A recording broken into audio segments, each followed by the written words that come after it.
Hi hello అండి. ఇవాళ మంచి ఫర్టిలైజర్ అయితే చూపిస్తానండి మీకు. 3 ఇంగ్రీడియంట్స్ అయితే కావాలి. చాలా బాగా పనిచేస్తుంది ఇదైతే.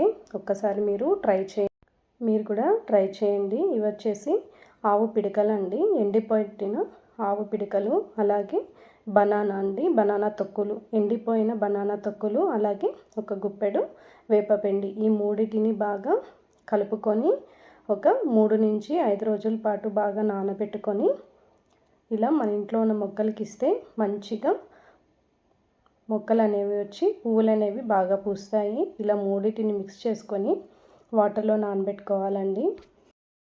ఇందులో మనము ఎండిపోయిన ఆవు పిడకలు వేసాం కదా, దాంతో మనకి మంచి బ్యాక్టీరియా ఫామ్ అయ్యి రూట్స్ అనేవి బాగా డెవలప్ అవుతాయండి. అలాగే బనానా తొక్కులు వేస్తే మొక్కలకు ఉన్న పువ్వులు అయితే బాగా పూస్తాయి. అలాగే వేపపిండి మంచి ఫంగస్ని పోగొట్టి మనకి మొక్కలను అయితే చాలా హెల్తీగా పెంచుతాయి. సో ఇది ఒక్కసారి మీరు ట్రై చేయండి. నచ్చితే లైక్ చేయండి, కమెంట్ చేయండి, షేర్ చేయండి.